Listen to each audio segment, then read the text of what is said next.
मुल्क भर की बिजली कंपनियों ने एवरेज बिल भेजे और 30 दिन से जायद बिलिंग की, जिससे लाखों सार्फिन मुतासर हुए। नेपरा का के इलेक्ट्रिक समेत तमाम बिजली कंपनियों के खिलाफ कानूनी कार्रवाई का फैसला। बिजली कंपनियों की जानिब से ओवर बिलिंग पर नेपरा की इंक्वायरी कमेटी की तहकीकात में इंकशाफ हुआ कि खराब मीटर्स बर वक्त तब्दील नहीं किए गए और सार्फिन को एवरेज बिल भेजे गए। बिजली कंपनियों ने अपनी नाअहली छुपाने के लिए जानबूझकर बददयानती की। कम बिजली इस्तेमाल करने वालों को ज़्यादा बिल भेजे गए। नेपरा ने बिजली कंपनियों को नोटिस भेजकर वजाहत तलब कर ली। नेपरा की 30 दिनों में ख़राब मीटर्स को तब्दील करने की हिदायत। मुकर्ररा वक्त तक अमल दरामद न करने पर कंपनियों के खिलाफ कार्रवाई की जाएगी।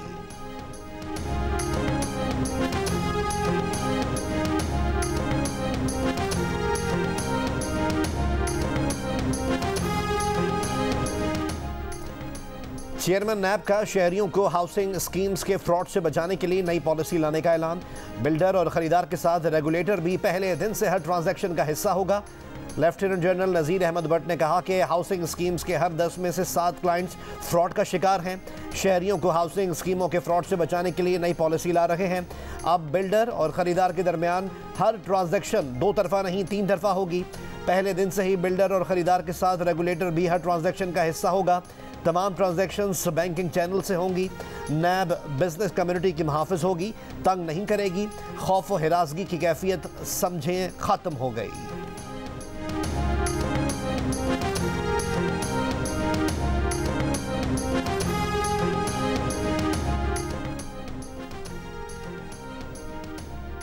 पाक फौज की अगले इलेक्शंस में पोलिंग स्टेशन पर तैनाती के लिए इलेक्शन कमीशन ने सेक्रेटरी दाखिला को खत लिख दिया।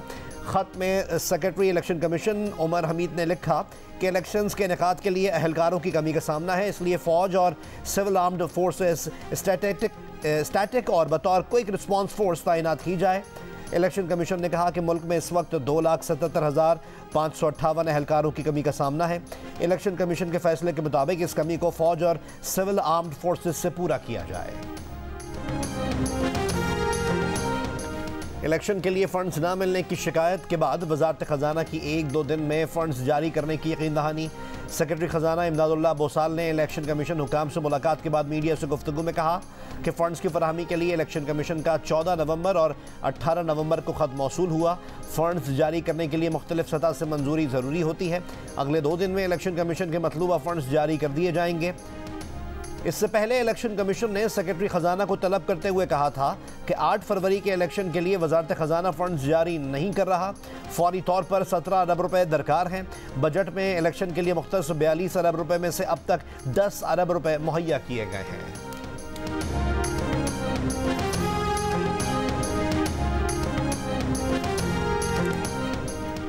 लाहौर में नवाज शरीफ और मौलाना फजलुर रहमान की मुलाकात। मजमूई मुल्की सूरत हाल पर तबादला ख्याल। इंतखाबात के इनेकाद और तैयारियों पर भी गुफ्तगू। आम इंतखाबात के इनेकाद और मुमकिना सीट एडजस्टमेंट पर मुशावरत। ज़राए के मुताबिक मुस्लिम लीग नून के कायद नवाज शरीफ रवा माह के आखिर सिंध का दौरा करेंगे। कराची में जलसा आम से खिताब भी करेंगे।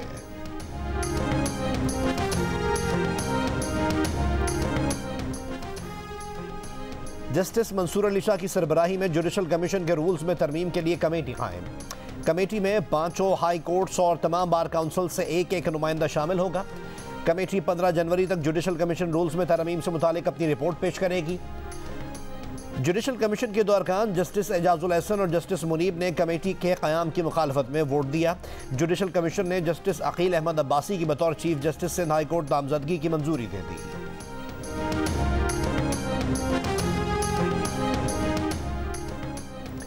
जस्टिस मज़ाहिर नकवी का सुप्रीम जुडिशल काउंसिल के शो कॉज नोटिस के जवाब में अपनी 2 आईनी दरख्वास्तें समाअत के लिए मुकर्रर करने का मुतालबा। शो कॉज नोटिस वापस लेने की इस्तदा। Registrar supreme court of Pakistan के नोटिस के जवाब में कहा कि इनकी दरख्वास्तों पर अब तक नंबर नहीं लगाया गया। रजिस्ट्रार को इख्तियार नहीं कि मेरी दरख्वास्त के काबिल समाअत होने का फैसला करे। कानून के मुताबिक जजेस की 3 रुकनी कमेटी ही दरख्वास्त का जायज़ा ले सकती है। इनके वकील ने कभी नहीं कहा था कि इल्ज़ामात वाज़ेह होने के बाद कानूनी एतराज़ नहीं करेंगे। सुप्रीम कोर्ट ऑफ पाकिस्तान तैनाती की मुखालफत वाले एतराज़ पर चीफ जस्टिस की वजाहत के बाद सिर्फ उस एतराज़ से इसलिए दस्तबरदार हुए थे कि जुडिशल काउंसिल गलती तस्लीम करते हुए शो कॉज वापस ले लेगी। जस्टिस मज़ाहिर नकवी ने जवाब की Nakul chief justice Pakistan justice सरदार तारिक और जस्टिस एजाजुल एहसन को भी भिजवाई है।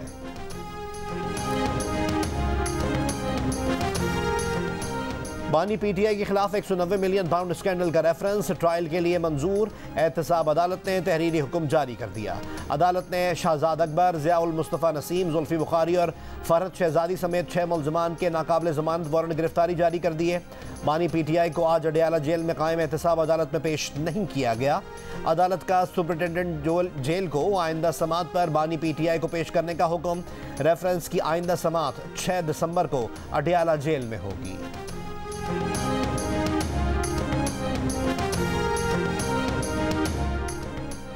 तहरीक इंसाफ के चेयरमैन बैरिस्टर गौहर खान ने कहा है कि जल्द ही इलेक्शन शेड्यूल का ऐलान होने वाला है।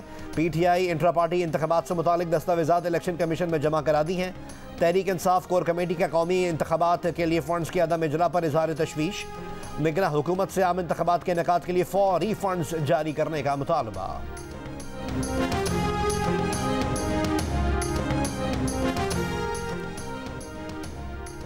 एमक्यूएम पाकिस्तान को कराची में मलीर, किमाड़ी, बल्दिया और करंगी के हलकों पर एतराज़। देही आबादी के साथ शहरी हिस्से को मिलाने पर भी एतराज़ उठा दिया। एमक्यूएम पाकिस्तान के वफ्द की चीफ इलेक्शन कमिश्नर से मुलाकात की अंदरूनी कहानी सामने आ गई। ज़राए के मुताबिक एमक्यूएम पाकिस्तान के वफ्द का कहना था कि सूबाई इलेक्शन कमिश्नर के होते इलेक्शन शफाफ नहीं हो सकते। हल्का बंदियों पर एमक्यूएम पाकिस्तान का इस्लामाबाद हाई कोर्ट में दरख्वास्त दायर करने पर भी गौर।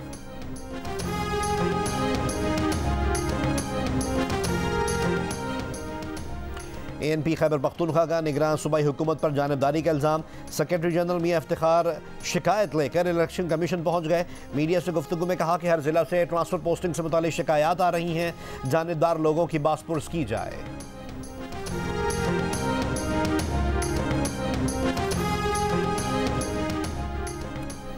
इस्लामाबाद हाईकोर्ट का निजी टीवी चैनल को सीनियर सहाफ़ी आसमा शिराजी से माफ़ी मांगने और हर्जाना अदा करने का हुक्म। जस्टिस मोहसिन अख्तर कियानी ने फैसले में लिखा कि सीनियर सहाफ़ी आसमा शिराजी से मुताल्लिक़ गलत खबर नशर करने पर निजी टेलीविज़न चैनल माफ़ीनामा दुरुस्त अंदाज में नशर करे, 50,000 रुपये जुर्माना अदा करे। आसमा शिराजी चाहें तो निजी टीवी चैनल पर हतक इज़्ज़त का दावा दायर कर सकती हैं। निजी टीवी चैनल ने आसमा शिराजी के खिलाफ 2 रोज़ तक गलत खबर इनकी तस्वीर के साथ नशर की थी। निजी टीवी चैनल ने इमरान मीर और शफकत इमरान की FIA की जानिब से गिरफ्तारी पर असखुद नोटिस केस में सुप्रीम कोर्ट के रिमार्क्स को तोड़ मरोड़ कर आसमा शिराजी से जोड़कर बार बार चलाया था।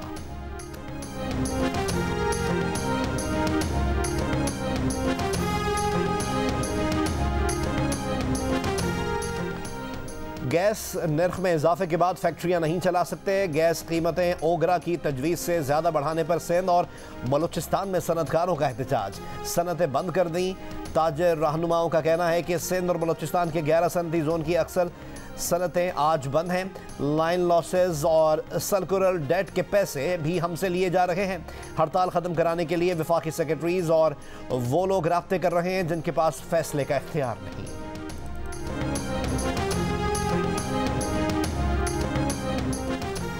पाकिस्तान स्टॉक एक्सचेंज का 100 इंडेक्स पहली बार 62,000 पॉइंट्स की सतह अबूर कर गया। कारोबारी हफ्ते के पहले दिन सौदों में तेजी। इंडेक्स 801 पॉइंट्स के इजाफे के बाद 62,493 पॉइंट्स पर बंद। इंटरबैंक में डॉलर 44 पैसे सस्ता होकर 284 रुपये 53 पैसे पर बंद। इंटरबैंक में गुज़िश्ता कारोबारी हफ्ते के आखिरी दिन डॉलर 284 रुपये 97 पैसे पर बंद हुआ था। गवादर में समुद्री पानी काबिल इस्तेमाल बनाने के मंसूबे का इफ्तिताह। निगरान वज़ीर आज़म अनवारुल्लाह काकड़ ने तकरीब से खिताब में कहा, गवादर के लिए पीने का साफ पानी एक पुराना मसला था जिसे हल किया गया। CPEC के जरिए गवादर के अवाम तरक्की के नए दौर में दाखिल हो गए हैं। गवादर और बलूचिस्तान तरक्की की दौड़ में आगे ही जाएंगे। नौजवानों को गवादर में काम के मौके मैसर होंगे।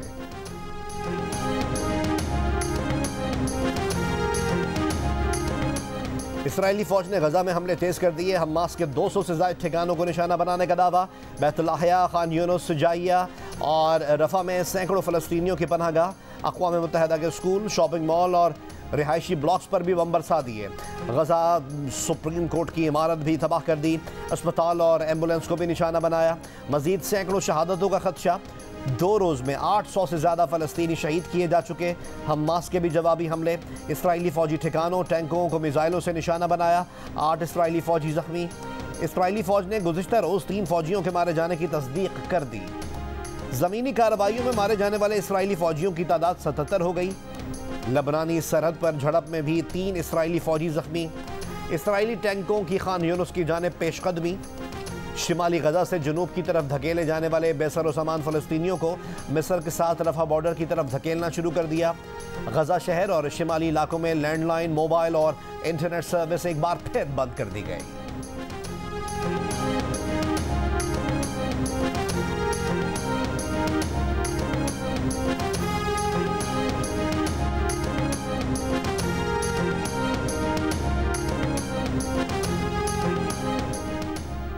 लाहौर में गुर्दों की गैर कानूनी पेवंदकारी के इल्ज़ाम में 4 मुल्ज़िमान गिरफ्तार। गैर कानूनी पेवंदकारी में मुलव्वस डॉक्टर्स की गिरफ्तारी की कोशिशें जारी। SP सिद्रा खान के मुताबिक मुल्ज़िमान ने लाहौर से 90 अफराद के गैर कानूनी तौर पर गुर्दे निकलवाए। गैर कानूनी पेवंदकारी का काम इस्लामाबाद के फार्म हाउस में किया जाता था।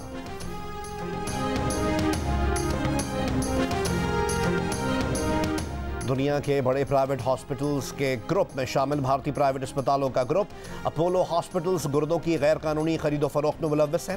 बरतानवी अखबार के इंकशाफ टेलीग्राफ के रिपोर्ट के मुताबिक म्यांमार के गरीब अफराद अमीर अफराद को अपने गुर्दे बेचने भारत आते हैं। दुनिया के बेशतर मुल्कों की तरह भारत में भी इंसानी अज़ा बेचना गैर कानूनी है। भारत के हॉस्पिटल ने बरतानवी अखबार की रिपोर्ट मुस्तरद कर दी। अरबों डॉलर कमाने वाला अपोलो हॉस्पिटल्स सालाना 1200 से ज़्यादा गुर्दों की पेवंदकारी करता है।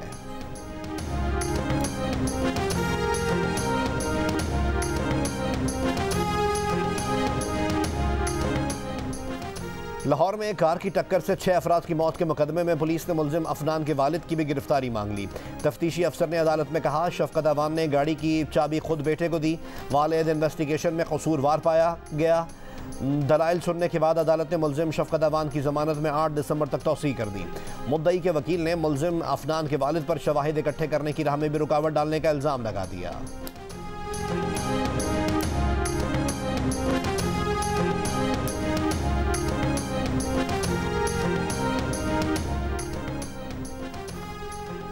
लाहौर में निजी गर्ल्स कॉलेज की बस पर फायरिंग में जख्मी तालिबा मुसलसल 7वें रोज भी वेंटिलेटर पर। अस्पताल इंतजामिया के मुताबिक तालिबा के सर में गोली लगी है। हालत इंतहाई तशवीशनाक है।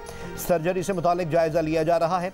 फायरिंग में जख्मी दूसरी तालिबा सर्विसेज हॉस्पिटल में जेर इलाज। उसकी हालत खतरे से बाहर है। 100% ये आपको बताता हूँ कि ये उनकी मुलाकातें भी रही और इन्होंने देखा भी उनको, और जैसा कि आज इन्होंने बयान दिया है उस पर मेरा ये जो मैं आपको सच बता रहा हूँ वो ये है कि इसमें इन्होंने इतना बड़ा झूठ बोला है कि जिसकी मैं समझता हूँ जितनी मज़ामत की जाए कम है। और ऐसे अपनी कौम के सामने ऐसे झूठ बोलना इनको ज़ेब नहीं देता, अपने लोगों को गुमराह करना।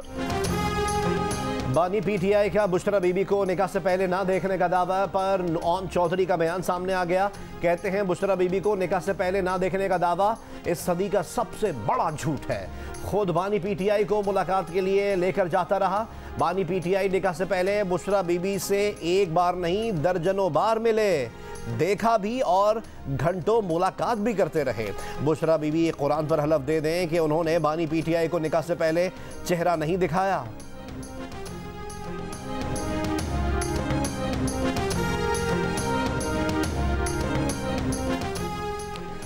तहरीक इंसाफ के बानी रहनुमा अकबर एस बाबर का PTI इंटर पार्टी इलेक्शन फौरी कदम करके शफाफ इलेक्शन कमीशन बनाने का मुतालबा। साबिक चेयरमैन PTI के नाम वीडियो पैगाम में कहा, कारकुनों को वोट के जमहूरी और आईनी हक से क्यों महरूम कर रहे हैं। जाली इलेक्शन की वजह से PTI मजीद खतरात से दोचार हो गई है। नून लीग के रहनुमा राना सनाउल्लाह ने दानियाल अजीज की एहसन इकबाल पर तनकीद को टिकट का झगड़ा करार दे दिया। कहा, दानियाल अजीज इस हल्के से अवैस कासिम और एहसन इकबाल अपने बेटे अहमद इकबाल को मैदान में उतारना चाहते हैं। मसला महंगाई था तो दानियाल अजीज 16 माह की हुकूमत के दौरान खामोश क्यों रहे। दानियाल अजीज ने कहा, उन्होंने कभी किसी की टिकट के लिए सिफारिश नहीं की। जिसे पार्टी समझती है कि वो जीत सकता है उसे टिकट दें। 5 साल से महंगाई समेत हर सतह के मसाइल पर पार्टी में बात कर रहे हैं। शायद राना सनाउल्लाह इससे वाकिफ नहीं।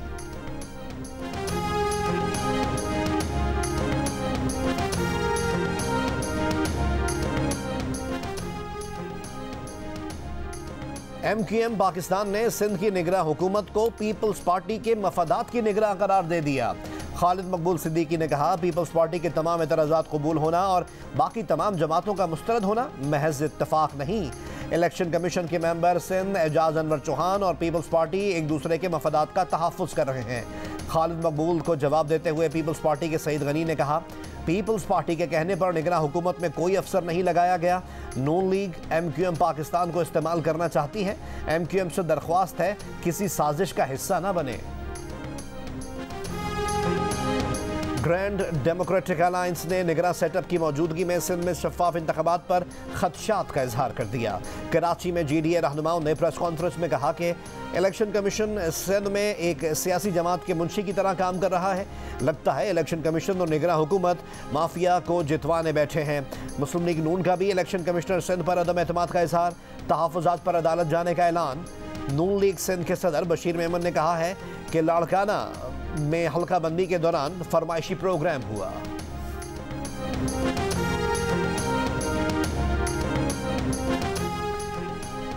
पश्तून तहफ़्फ़ुज़ मूवमेंट के सरबराह मंजूर पश्तीन गिरफ्तार। डिप्टी कमिश्नर चमन के मुताबिक मंजूर पश्तीन के साथ मुसल्लह अफराद ने गाड़ी रोकने पर अहलकारों पर फायरिंग की और फरार हो गए। बाद में मंजूर पश्तीन को गिरफ्तार करके वाक़े का मुकदमा मंजूर पश्तीन के खिलाफ दर्ज कर लिया गया। तर्जुमान PTM का कहना है कि अहलकारों ने मंजूर पश्तीन की गाड़ी पर चमन प्रेस क्लब के करीब फायरिंग की, जिससे एक खातून जख्मी हुई। मंजूर पश्तीन ने चमन आकर खुद गिरफ्तारी दी। निगरां वज़ीर आला पंजाब का लाहौर के कोट ख्वाजा सईद टीचिंग हॉस्पिटल का दौरा। मरीजों और तीमारदारों ने शिकायत के अंबार लगा दिए। कहा 4 से 5 बार आ चुके, इंजेक्शन लगाकर वापस भेज देते हैं। अमले की कमी और सहूलियात की अदम दस्तयाबी का नोटिस। MS की तब्दीली का हुक्म। अस्पताल में इलाज की सहूलियात में बेहतरी के लिए सेक्रेटरी सेहत से भी राब्ता। निगरां वज़ीर आला पंजाब ने मॉल रोड पर बिजनेस सहूलत सेंटर का भी इफ्तिताह किया।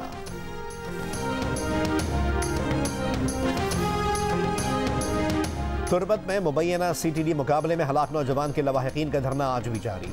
मुबैना मुकाबले की अदालत की तहकीकात और जिम्मेदारों के खिलाफ कार्रवाई का मुतालबा।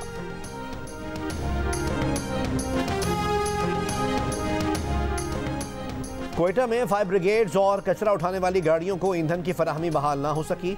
कोयटा में फायर ब्रिगेड सर्विस और कचरा उठाने का काम मुअत्तल। मुख्तलिफ इलाकों में कचरे के ढेर।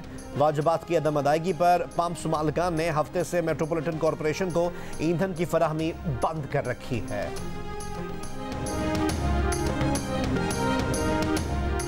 COP28 कॉन्फ्रेंस में पाकिस्तान के लिए एक और एजाज। बलूचिस्तान की डॉक्टर आलिया हैदर ने फ्रंटलाइन क्लाइमेट हेल्थ अवार्ड जीत लिया।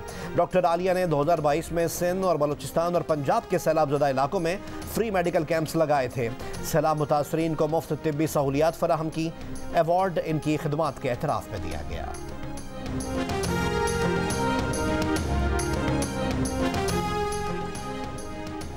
साबिक कप्तान सलमान बट का अफगानिस्तान क्रिकेट बोर्ड से बैटिंग कंसल्टेंसी का मामला भी डामाडोल हो गया। सलमान बट का कहना है कि अफगान बोर्ड ने इनसे राब्ता किया था, लेकिन सिलेक्शन कमेटी में कंसल्टेंट मुकर्रर होने की वजह से मामला रुक गया।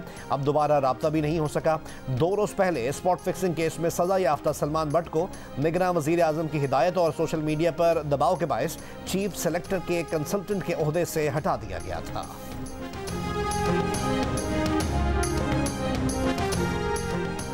ऑस्ट्रेलिया के खिलाफ पहले टेस्ट में विकेट कीपर कौन होगा? सरफराज अहमद या मोहम्मद रिजवान? कप्तान शान मसूद सरफराज अहमद को प्लेइंग 11 में शामिल करने का इंदिया दे चुके हैं। ऑस्ट्रेलिया पहुंचकर ये भी कहा कि उन्हें बैटिंग में मोहम्मद रिजवान की ज़रूरत पड़ेगी। विकेट कीपर सरफराज अहमद का कहना है कि रिजवान और उन्हें जो भी रोल दिया जाएगा उस पर पूरा उतरने की कोशिश करेंगे। पाकिस्तानी टेस्ट स्क्वाड की कैनबरा में ट्रेनिंग। पाकिस्तान टीम 6 दिसंबर से प्राइम मिनिस्टर 11 के खिलाफ 4 रोज़ा मैच खेलेगी। 3 मैचेस की सीरीज का पहला टेस्ट 14 दिसंबर से पर्थ में शुरू होगा।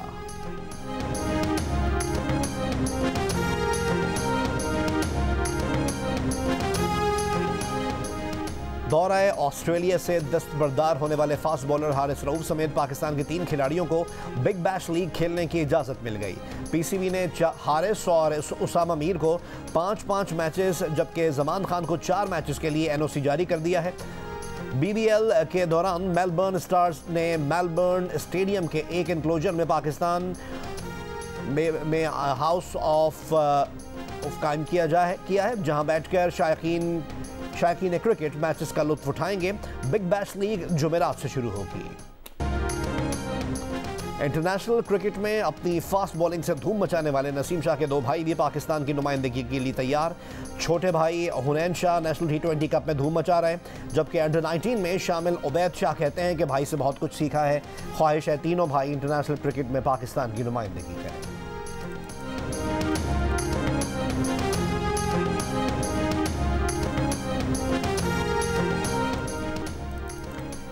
Karachi tape ball premier league के चौथे रोज पहले मैच में मलीर मलंग ने दिफाई चैंपियन DHA दबंग को 25 रन से हरा दिया। दूसरे में नॉर्थ नवाब्स और क्लिफ्टन पॉपुलर्स के दरमियान मुकाबला जारी। इवेंट के तमाम मैचेस देखिए जियो सुपर पर बराह रास्त। और दिल का रिश्ता ऐप ने पाकिस्तान और भारत में अलग अलग धड़कने वाले दिलों को यकजा कर दिया। रब ने कराची के आदिल और भारत की आमना की जोड़ी बना दी। दिल का रिश्ता ऐप पर दोनों के दिल जुड़े, घर वालों की रजामंदी से रिश्ता तय पाया। आदिल और आमना का कहना है कि वो शादी के बाद दुबई शिफ्ट हो जाएंगे।